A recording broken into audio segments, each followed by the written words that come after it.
Thank you very much indeed. It's lovely to be here, the sun shining at Traquair. William, Iqbal and Alistair and I are going to talk a little bit about identity, and we talked beforehand about how we should be introducing each other, and William said he just wanted to be introduced as a Jewish man who grew up in London but now lives in Edinburgh. Iqbal says he's Bangladeshi by background, but he's a restaurateur with social meddling tendencies. Moffat is a borderer, as many of you will know, from Kelso, but now resident in the Selkirk area, and a borderer through and through. I'm from the northeast of Scotland, but I live in London and Edinburgh, both. So that's who we are, but that's only the start. Iqbal, if I were to say to you, who really are you, what would you say? I'm really confused. Join the club. I have one view of who I am, but people over time have had many views of who I am. When we first came over in 1964, we were Pakistani, then we became East Pakistani, then we became Bangladeshi. Then we were Asian, then we were black.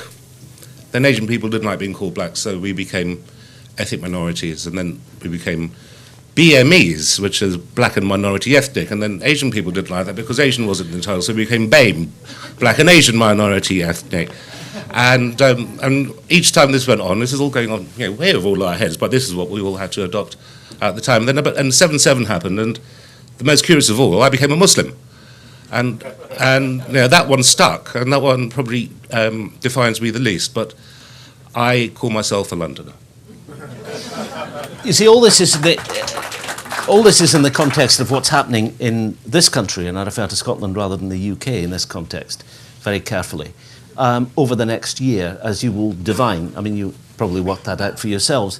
But William, before we come to the two Scots on the platform, I gave you a brief introduction, which may or not have been accurate, but what would you say about where you feel most at home, culturally, socially, in terms of your roots?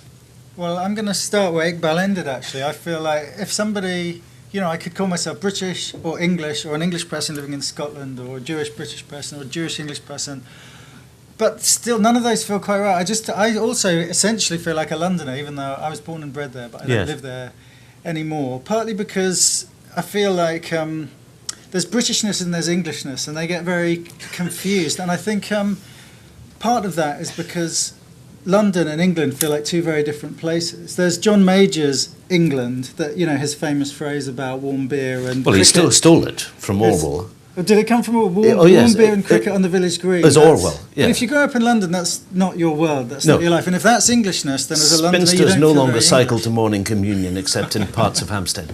I feel living in Scotland now, I feel like Scottish people have a clear sense of what Scottishness is. Or maybe. Are you jealous of that?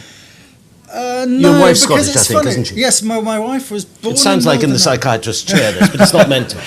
My wife was born in Northern Ireland, brought up in Wales and Scotland. So she's everything except English. She's got even more confusion in her than you have. But it's interesting because my wife, who's not here, so I can say this, and Alistair will promise not to tell her, she often says to me that she's slightly jealous of a sense of background. She's a Londoner, very proud of being a Londoner, grew up in London, worked most of her professional life in London, and is extremely fond of London, loves Edinburgh as well, as it happens. But she says, I'm jealous of the feeling of a background which is secure. Now, I think most Scots, and we'll come to you in a minute, would think that it maybe looks more secure than it is. But do you have any sense of that being a little bit rootless? I'm not characterising you as the wandering Jew, don't worry, but you know what I mean. I understand exactly what and I know exactly what you mean, but in a way I feel emotionally about it the opposite, actually, in the sense that I feel ambivalent about the nation state, and maybe there's a long history of the Jewish people, not prior to the creation of Israel, being there were people who were suspicious of Jews, perhaps historically, because they weren't quite of the country they belonged to. But actually, I think now the way the world's changing, and with Europe, I feel quite proud of an international sense. And I think when you feel like a Londoner as opposed to an English person, and if you feel proud of London, what you're proud of is London as an international city.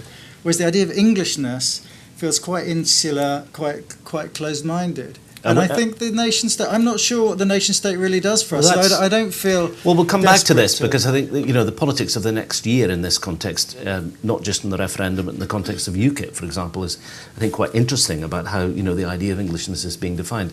Alistair, to what extent are you comfortable with a distinctively Scottish identity, which may have political connotations that you don't necessarily want to follow to their logical conclusion?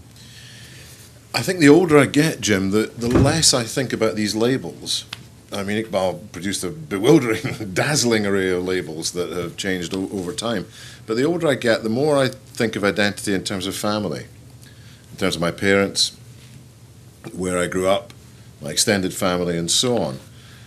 So there's that group of ideas in one place, and then there's the sense of Scotland not as a monolith, but actually as a very, very diverse nation, full... And as a place that changes. Oh, all the time. It's very dynamic as well as diverse, and so the idea of there being a Scottish identity appears to me to be nonsense. But you're a historian by training and by practice, among all the other things you do, and you've written widely about Scotland's past, some of its ancient past, its Roman past and its Neolithic past, as well as things more recent. Now, does that convince you that it is a place that has always been on the move? Because some people with that experience would come to the opposite conclusion and say, you know, I'm born from these stones and nothing will change, and so on and so forth. Well, one of the things that I've discovered is that we aren't born from these stones at all. Your DNA project, exactly. which many people will know about, but if you want to do it just Sure, we started this seconds. in November 2011, and the idea was that we would try to discover what the genome of a nation, the genome of Scotland was, by having people test their ancestral DNA. And what we've discovered are three main things. Everybody living in Scotland... Thank you. Where did you come from? I'd do the dog's DNA, but you can't get them to spit, you know. But the first thing we discovered... pedigree is more obvious than yours, but anyway, doesn't matter. Right, I know. Anyway. And the dog is looking straight at the door thinking, for God's sake, let me out. Yes, absolutely. Anyhow. The first thing that we discovered is that every Scot is an immigrant. Every Scot is an immigrant. You discovered I was English. Yes, that was the second. Very helpful. That was very helpful to you. I mean, 700 AD, but still. But every Scot is an immigrant. Since the ice melted about 11,000 years ago, Scotland's been on the receiving end of a huge number of migrations. So any idea that there is somebody who is essentially or quintessentially Scottish is nonsense. That simply isn't the case. But yet, you see, the natural human tendency is to want to find a way of describing yourself in a community, in some kind of frame. Yeah. And that may be a political one. I mean, for example, if you're somebody who is not in the don't know camp about next year and not in the no camp but is in the yes camp, you want to say being Scottish means that I'm part of this nation, yes, which has changed, but I think it should have a political expression. You're happy not to have that? Yes, I am, because the point of raising individual ancestral DNA linked really to what I was saying about family, because that's how you march backwards in time, your father's father's father's father, and so on. But the other thing that we discovered, in addition to the fact that everybody is an immigrant and that we're all descended from Africans, the other thing that we discovered was fantastic diversity, Jim. I mean, we found, for example, 20,000 Scottish men who are direct descendants of Berber and Tuareg tribesmen. Now, how the hell did that happen? I mean, that's one of the things about this project. It asks more questions than it answers. So tremendous diversity. No such thing as an absolutely echt Scot. That doesn't exist. Everybody's an immigrant. The only issue is when did you arrive. Now, meeting your point about a political frame, as it were, yes. That's something I feel imposed by others. I don't feel as though I've been had a motive hand in creating that, other than at the ballot box. But the really interesting thing about this, Iqbal, is that you said very eloquently in a few sentences there what happened to you and the descriptions of you. Do you think that what has happened in that churning of identities that you've experienced, not through anything you've done, just because you came from where you came from, that it's actually had a positive outcome in the sense that the next generation, or the generation that is now growing up, will accept that there is this churning around in a way that 3 generations ago, it didn't seem to be there except deep in the DNA. Well, it would be great if my nephews and and their kids didn't have this conversation at all. Exactly. And it's just whether they're a Londoner or whether they're English. And the English part is very interesting because from England's point of view, we don't have what we see Scots having, is that everyone likes to be called a Scot. English people don't call themselves English. Yeah, I mean... Well, no, we have this fear of being associated with the beer-swilling, skinhead, oik, Millwall Football Club supporter who's got the English Defence League, and the English But Defence League I've seen rather grand ladies in Florence wearing straw hats, saying, "Don't you understand, I'm English," when somebody is not understanding what they're saying. And they seem in absolutely no doubt about their identity to me. And I think a lot of people... getting everyone else to do it alongside them. I think, but no, hang on. If you go to a wedding in an small English market town on any Saturday afternoon in the summer, you come across, and I'm not talking about, let's make this classless. I'm not talking about a great aristocratic wedding. I'm talking about a normal kind of, wedding that would take place in a lot of social strata, in a lovely Norman church with a village green and a pub where everyone goes beforehand and afterwards. And it seems to me that there is an absolutely clear identification with a story there that people feel in England outside London, maybe not in Birmingham, but in large tracts of England. It seems to me very conscious what that means. As you say, it's not the same in Liverpool, Manchester, no, Bristol, St Paul's. But there's a lot of it around. If we take them as our safe bet, it's a question of how we get Liverpool and Manchester to think that way. What's your observation about that? It's very fragmented, actually. I think we're talking about London, but I think if you had different people, there'd be people who'd say, "I'm very proud to be from Yorkshire," or "I'm a Scouser," or I'm from Cornwall. I think there's a strong sense of regional identity, which includes a degree of often dislike of people from other parts, whereas Scotland's less fragmented like that. So I think... I don't agree at all. I don't agree at all. You'll get him going. I mean, would someone from Skye hate somebody from Inverness? He's just written a book, which I know very well because I wrote the introduction for it, called Britain's Last Frontier, and this, for anybody who hasn't got it, but I mean, this is a very good book, apart from the introduction. But the line, Alistair's argument, we needn't go through it in detail, but his argument is that the geological fault, which runs from, the top of Loch Lomond to Stonehaven, roughly, and in a northeasterly direction, isn't just geological and physical, the high bits and the low bits, but it's actually determined a lot of the historical development of Scotland industrially, agriculturally. But it was also the language divide, Gaelic spoken overwhelmingly on one side and not at all, but little on the other side. It was the line the Romans couldn't cross. It was something that defined Scotland, and in fact it's a strange place. And your argument is that the Highland culture, or the Highland identity, is in danger of being lost. I mean, I'm slightly more sceptical. But sure, but I think to meet William's point, that there are more identities in England because England is much bigger in terms of population. I agree with that. But Scotland, nevertheless, has a mosaic of identities in the borders. Here, for example, I mean, I know a chap called Ian Landals, who on his letterhead has Hoikman. That's it. Now, he would say that he's very different from me, coming from Kelso 20 miles away. And indeed, if you listen to the Hoik accent, as many of you will know, people 20 miles away find it impenetrable.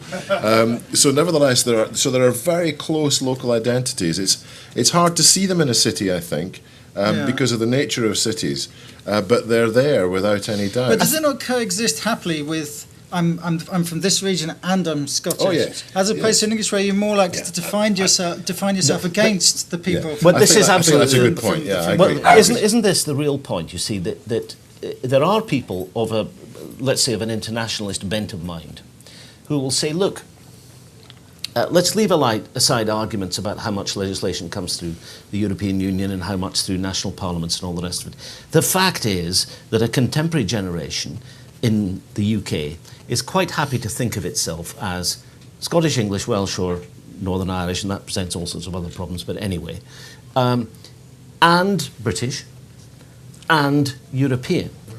Now, it seems to me that claim has run into the sand a bit in the last 10 years vis-à-vis Europe for all sorts of political reasons that we know.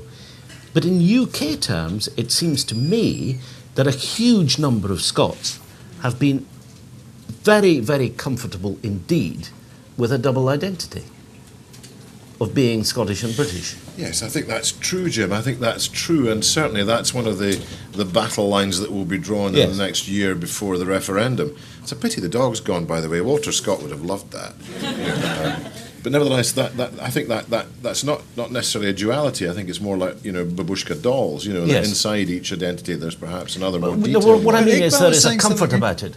You were saying something very interesting to me earlier about British Asian, Scottish Asian, but nobody says English Asian. Yes. Every Asian I've met in Scotland calls themselves a Scot. Maybe a Punjabi Scot, but the word Scot is always in there. That's interesting, and that wouldn't happen in London. No, it doesn't happen in London. It doesn't happen in England. And that's why we see in Scotland that there is a lot more inclusiveness. You may see from the inside something different from what we see from the outside. It's the same. We all see the Jewish community as inherently tight, and Jewish people always tell me, we're not, we just hide it well.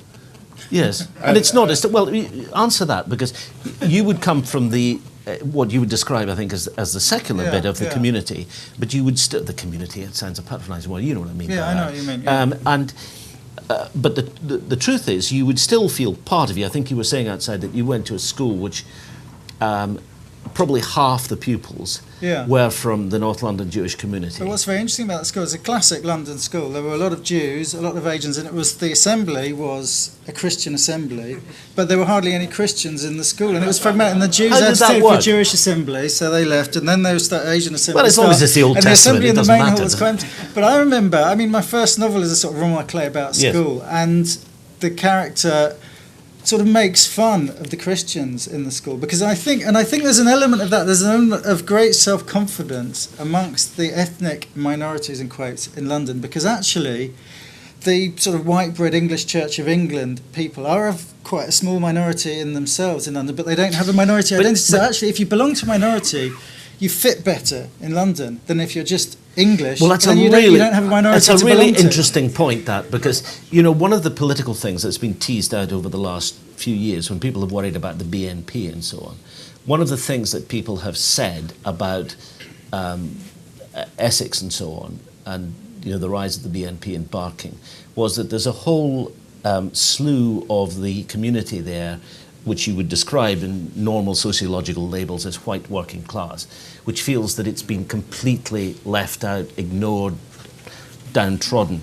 The interesting thing in London is, it seems to me that, still living there, half the time, is that, especially among young people, the diversity is what London is, and that is part of your identity. I'm a Londoner, I'm cosmopolitan. And do you think that's changed in your lifetime, which is rather shorter than mine? I think it's a lot easier to feel like a Londoner if you have a dual identity. In America, everyone's a hyphenate. They're an Italian American, a Jewish American. So London's got that, and almost nowhere else has. And if there's no hyphen to attach to London, I think you're slightly lost, which is perhaps why those groups are lurching to the right. Because if they need something to belong to, many of those people are people who've left Londoner. London and felt, rightly or wrongly, that they've been driven out, it gets very sensitive politically for them. But, I think London diversity is part of a London identity. It is, but I'd like to ask Iqbal why he thinks that people don't say English Asian or do a hyphenate in the way that William was talking about. Is it because these communities are big enough not to need it? Is it a function of scale? Compared with Scottish Asians, for example. Yes, so the term that has current currency is British Asian. Because increasingly there are people who've never been to, let alone were born from the Indian subcontinent. So the Asian bit coming first is increasingly false, because you're 2-3 generations British.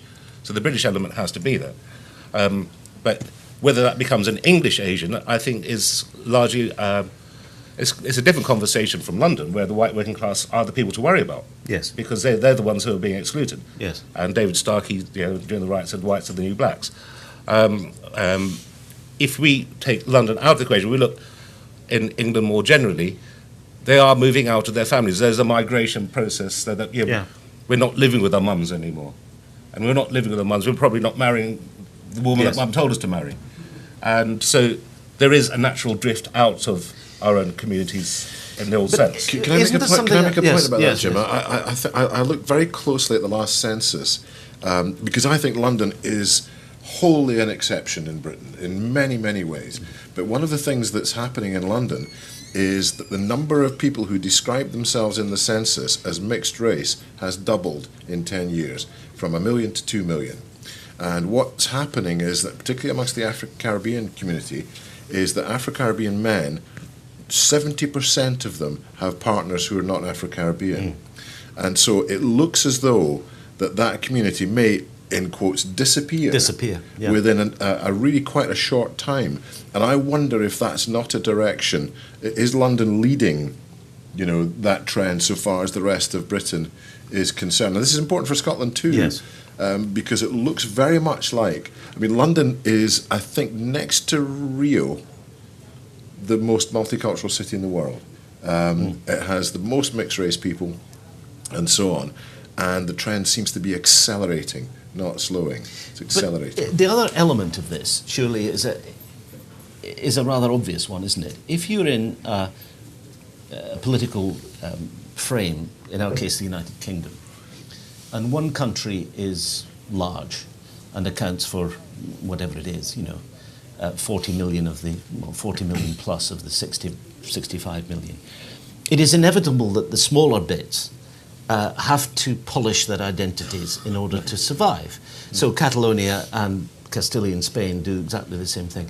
And Scots, English people say, well, why don't we wave the cross of St. George? Well, they don't have to, because they're English. Whereas if you're from Scotland or particularly from Wales, you've got to wave it and cheer every rugby victory because if you win at rugby against England, you're beating the big boys. Yeah. It's the most obvious, it's the elephant in the room, isn't it? People say, why do we have an English Parliament? I say, you do, it's called the House of Commons. There are 560 out of the 650 members are from England. Exactly. It is the elephant in the room. The most important political and cultural fact about Scotland is England. Yes, of course. Without any doubt. And as far as the whole business of the referendum is concerned, people say to me with a rather worried look in Edinburgh, well, what do you think the English think about this? I said, they don't think about it at all. They don't give it. I get the feeling that what we're dancing around, I think we're dancing around the central point here is that there's racial identity and there's national identity. Yes. And there's the sort of invention of the nation state, which is a much more recent thing than most people think. Well, you have the idea of race as nationhood. Do you think you've got a racial identity?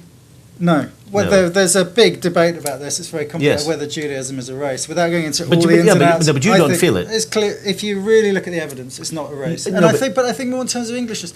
I think the more debates about nationhood approach debates about race, you're getting into very dangerous territory. Yes. And I think with the build up to the nationhood, the idea of Scotland for the Scots, that feels like worrying territory for me. I'm not bothered by that. I'm not certain, however, just to go back a couple of steps, William, what you mean by racial identity anymore. The example I was giving about London appears to me to be a massive dilution of that. But isn't it about how people feel, Alistair? Yes, that's the point I was going to make. It's cultural. It's not the fact of their DNA, which is fascinating, and that may change their view over time when they realise what the story is. But you are what you feel. Yeah, but whatever the boundaries are, the people on the debate that you edge towards amongst right-wing people seems to be this place is for us, it's not for them. And the border between us and them can be absolutely. various. The political debate in Britain at the moment, the political debate in Britain seems to me to be exactly where the Daily Mail wants it, between the right and the far right. That's where the debate is, between the Tories and UKIP, not between right and left. That seems to me to centre on some of those issues that you're aerating. You think that's come about by the consequence of the Daily Mail? Some people might say it's come about because of Ed Miliband. Well, they might, but I'm using the Daily Mail as shorthand, Jim. But but he says no. But if it's you don't, true that Labour has. No, but if you don't have an opposition, if you don't have an opposition to the government, run scared of then that's true. If a government doesn't have an opposition, it's got a problem, and it doesn't have an opposition. Well, not at the moment, but I think as far as anyway, we won't go down that road. Okay, but that's the BBC is in this room, folks. But nevertheless. Let's go back to William's point, because I think there's a real bit of grit here. I could understand that there may be, a Bangladeshi, culture, as it were, in Britain that understands and informs itself and has a link with Bangladesh and so forth. And similarly with the Jewish culture, with a link possibly with European Jewry rather than Israel, but nevertheless, it's there. And if that's racial identity, if that's what you mean by racial identity, then I kind of understand that. But it seems to me that the cultural aspect of that is far more important. People can feel themselves, to use Jim's phrase, can feel themselves Jewish or Bangladeshi or Scottish or whatever it happens to be, in preference to and more than other elements. But my identity, I feel, is terribly diverse. It doesn't hang on just one or two things. It's got a tremendous amount, I hope, in it, which comes from my family. But in the experience. globalised world, does regional culture or local culture, doesn't that mean less and less? Aren't we all probably watching American TV? I can give an example where that's absolutely not the case. I chair a social enterprise in Harlesden, a very deprived part of northwest London, and there was a kid was walking down the road. It was 3:30 in the afternoon. A car pulled up and spray gunned all across him. Why? Because he'd stepped on the other side of the road from where his gang were. He stepped into the other gang's territory. Imagine the wire. It's happening in Harlesden. So we are very geographical in how we define ourselves. And gangs and the future of gangs. There was a stabbing the other day in East London. And it was the kid was just on the wrong side of the road, literally on the wrong side of the road. And so it is becoming very territorial. It's becoming very marginally territorial as well in London. So thinking about a global space has very little relevance to that. And what you're arguing, in a way, is that that's what people will always do. And they'll use labels to try to do it. Just a last one, Alistair, for you, before I open it up. In the course of the next year, in the argument here about the referendum leading to a vote, which is really the starting point for this discussion of identity, do you think that there will be a debate which is rational in the sense that it's about the costs, the consequences, the balance of advantage, rather than a sort of what you might call a fundamentalist debate? Obviously, there are people on both sides who will take a fundamental view, which they've held for a long time and which won't change. But do you think it will be decided on a rational rather than, head rather than heart? The signs are there, I think, Jim, that it will end up being a blood and soil debate, frankly, which I think will be unedifying. Because I think the difficulty is that it's quite tough at the moment to define what independence in practical terms actually mean, practical and political terms actually means. And that ground is shifting all the time. Look at the NATO stories this week, for example. So if it's not going to be about what it actually means, stripy poles at the Carter Bar and a Scottish passport and all that kind of stuff, then what is it going to be about? And it's going to be about heart, not head. It's going to be about blood and soil, and I fear that. Right. Let me open it up. I think we've got a couple of mics running around. Was that your hand, Dalrymple? No. You were just scratching, I know. Right, there's a lady there just in front of you. Yeah, we'll get a mic towards you. Or just shout. Davy, can we get one over there? Just towards the back on my left, to your right. Yeah, thank you. I just wanted to ask a question. And just hold it right to your mouth. I just wanted to ask a question. It relates to the hyphen that you raised, because I'm from America. And where you don't have hyphens. Well, I am a Hispanic American. But you don't use hyphens. It was a joke. Don't worry. No. Let me ask the question before you react to it. Yeah. Okay. Okay, carry on. Come on. Thank you. That's me put in my place. That's all. No, because it is actually driven in America because of affirmative action and law. Hold the mic up. It's driven in America as a form for businesses and schools to comply with affirmative action and our Civil Rights Act. Because you have to, let's say if I apply for college, I will get an advantage in admissions if I am a Hispanic American. Or if I want to have, for example, in a hospital, they want to know how many African Americans they treat. Because it's all tied to a government scheme to enforce laws, and also there is money attached to it. And I'm wondering if also this need to go separate Scotland from England, what's the economic incentive for doing that for the Scots? Well, you're opening a can of very lively worms there. But just on the affirmative action, could you leave the microphone with the lady just for a minute? On the affirmative action point, isn't the reason, we know all the stories about busing in the 60s and the way it's developed and the arguments for and against, but the position in the United States is a very, very particular one. I mean, you have an advanced democratic country which had, until 1964, enforced racial segregation.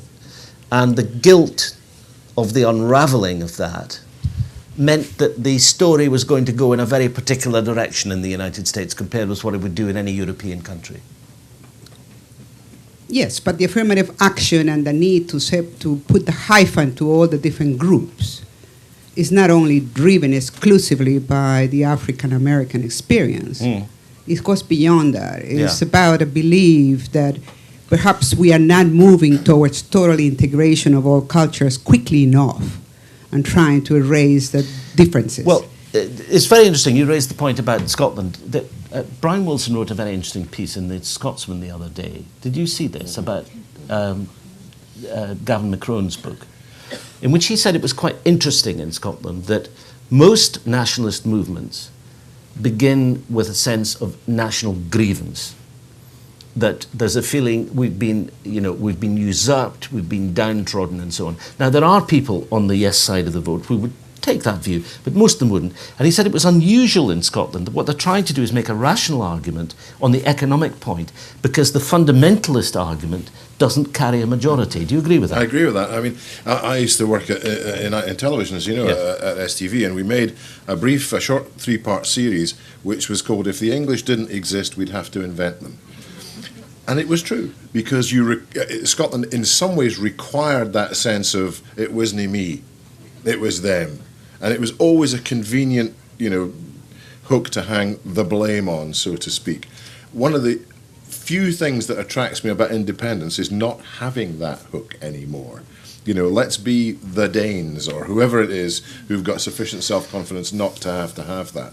And I think that, the phrase that I used before about the most important political fact about Scotland is England is part of that. And, Pierre Trudeau made that wonderful comment about Canada and the USA.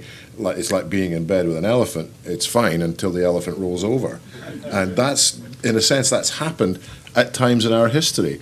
And one of the things I think is going to come on to the stage as far as the debate's concerned in the coming year is history, is 1707. And the railroading that went on in the Act of Union, the way it was bought and so on, and all the rest of it. Do most voters care about that? Oh, yes, because I think the counter-argument is what has Scotland contributed to the Union? And the answer is a massive, disproportionately large amount. And we want to keep exporting these good things and not do that.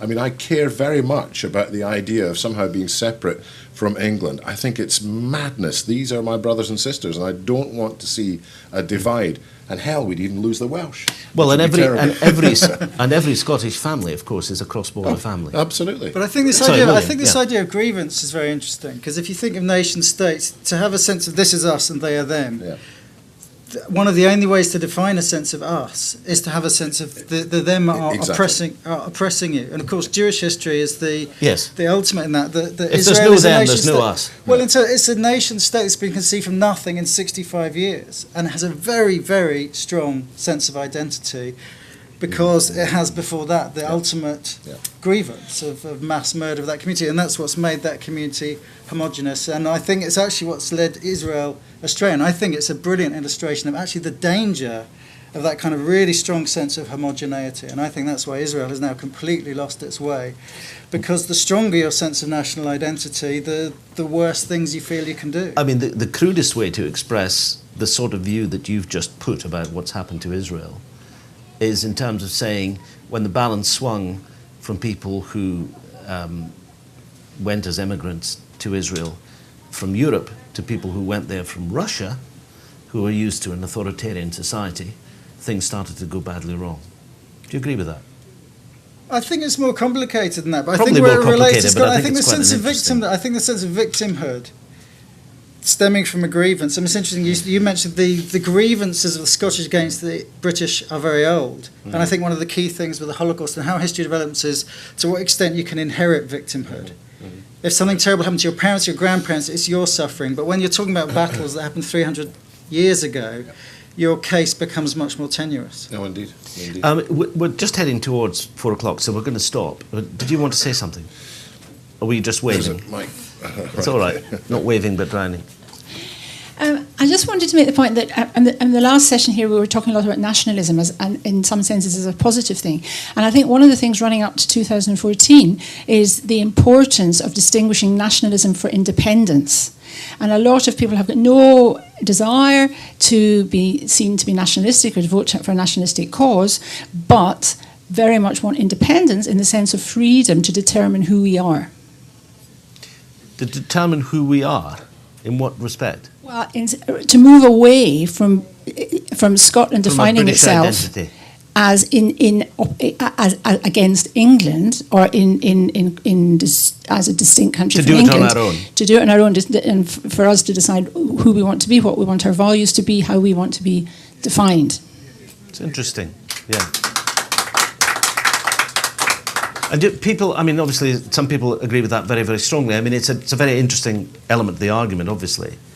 I mean, do people, just a show of hands, do people think that that argument about what identity would mean under independence will be more important than the economic argument? I mean, whether we gain or we lose next September. What do people think? I mean, do people think that in the end, it will be a decision that's made on economic advantage or a decision that is decided on that feeling? Economic advantage? Hands? The other way? Self-determination. It's almost exactly half and half, I would say, with a lot of abstentions. Interesting, yeah. Look, I think that's a terribly good point at which to end, because that is exactly the argument that's going to be played out over the next 6 months, and not just in terms of the decision in September next year, but in terms of the way the debate goes, whether it is in the end about defining what would happen in an independent Scotland, or whether it's about just saying, is it worth it? Very interesting indeed. Can I, on your behalf, all of you, I'm terribly struck by the fact you talked about 300-year-old battles. I mean, I don't know how much you know about the history of this place. And those gates up there, which were closed, what, in 1745 or 1746? 1746. 1746. And will never be opened again until there is a Stuart on the throne, which of course will be Prince William. You are in living history here. Anyway, William, Iqbal, Alistair, thank you, and thank you all very much.